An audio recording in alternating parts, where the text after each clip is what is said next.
एक बार वैशाली में घूमते हुए भगवान बुद्ध ने भिक्षुओं से कहा कि मैं आज से 4 माह बाद परिनिवृत्त हो जाऊंगा। मेरे विदा होने की घड़ी नज़दीक आ रही है, इसलिए भिक्षुओं सावधान हो जाओ। जो करने योग्य हो करो, देर मत करो।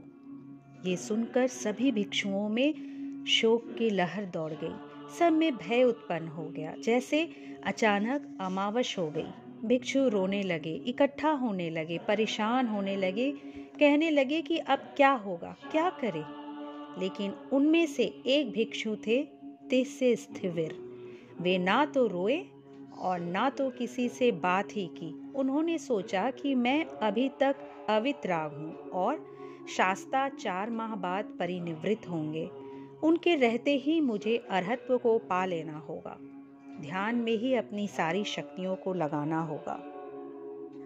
उन्हें अचानक चुप देखकर भिक्षु उनसे पूछते, आपको क्या हो गया है? क्या भगवान के जाने की बात सुनकर आपको इतना बड़ा सदमा लगा कि आपकी वाणी खो गई? आप रोते क्यों नहीं?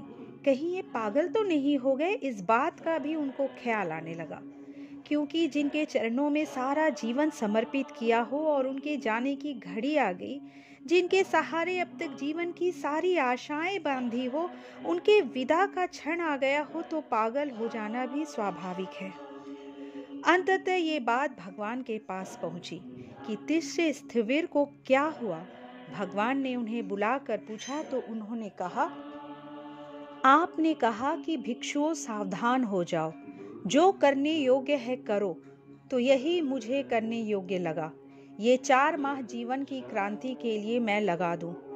आपके विदा होने के पहले तिस्य स्थिविर विदा हो जाना चाहिए। उन्होंने मौत की मांग नहीं की। तिस्य स्थिविर नाम का जो अहंकार है वो विदा हो जाना चाहिए। मैं अपना प्राणपण लगा रहा हूँ, आपका आशीर्वाद चाहिए। मैं अब किसी से भी बात नहीं करूँगा, ना हिलूंगा, क्योंकि अपनी सारी शक्ति इसी में लगा देनी है। बस 4 माह का ही समय है, ज़्यादा समय भी नहीं है मेरे पास। बुद्ध ने तिस्य स्थिविर को आशीर्वाद दिया और शेष भिक्षुओं से कहा, जो मुझ पर स्नेह रखता है उसे तिस्य के समान ही हो जाना चाहिए। रोने से क्या होगा? रोकर तो तुमने जिंदगियां बिता दी। झुंड बनाकर चर्चा करने से भी क्या होगा? मेरा जाना निश्चित है। रो रो कर तुम ये क्षण भी गंवा दोगे। ये आंसू काम नहीं आएंगे। तिस्य स्थिविर ने मौन की नौका बना ली, इसलिए तो साधु को मुनि कहा जाता है। मुनि अर्थात जिसने मौन की नौका बना ली। तिस्य स्थिविर मुनि हो गया। बुद्ध ने कहा, गंधमाला की पूजा वास्तविक पूजा नहीं है।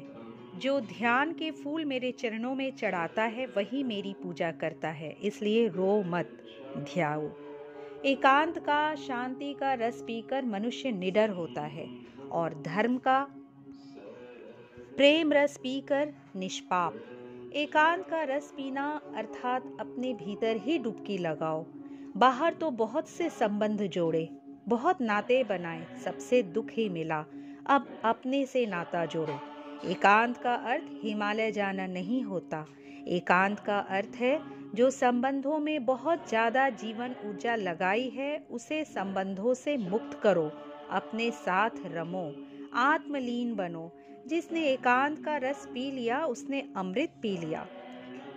एकांत और शांति का रस पीकर मनुष्य निडर होता है और तुम रो रहे हो, भयभीत हो रहे हो, क्योंकि तुमने मुझसे तो संबंध बनाया पर अपने से नहीं बनाया। मैं जा रहा हूँ तो तुम रो रहे हो। उसी तरह किसी की पत्नी जाएगी तो पति रोएगा, पिता जाएगा तो पुत्र रोएगा। सारी ऊर्जा दूसरों से संबंध बनाने में ही लगा दी। वे रोते रोते ही अपना जीवन गंवा देंगे। अपने से संबंध जोड़ो। तुम अगर असंग हो जाओ तो फिर जीवन में कोई पीड़ा नहीं, कोई दुख नहीं। बाहर बहुत रोशनी है, बाहर बहुत रूप है, इसलिए हम आंखें खोले बैठे रहते हैं। आंख बंद करते हैं तो भीतर अंधेरा है।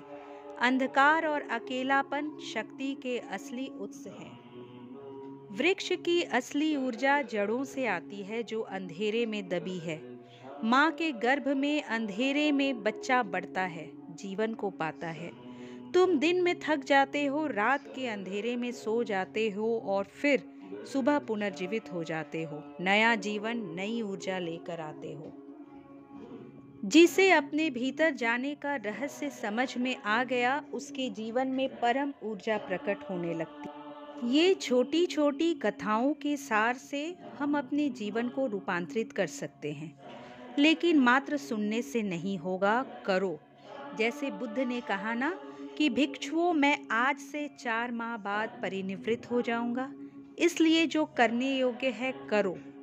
फिर बुद्ध चाहे 4 माह रहे तुम्हारे साथ या 4 साल या 40, क्या फर्क पड़ता है? जो करने योग्य है करो। यदि आपको मेरा ये वीडियो पसंद आया तो इसे लाइक कीजिए और मेरे चैनल में अगर नए आए हैं तो इसे सब्सक्राइब कर लीजिए। अगली बार एक नए विचार के साथ आपसे फिर मिलेंगे। नमस्कार।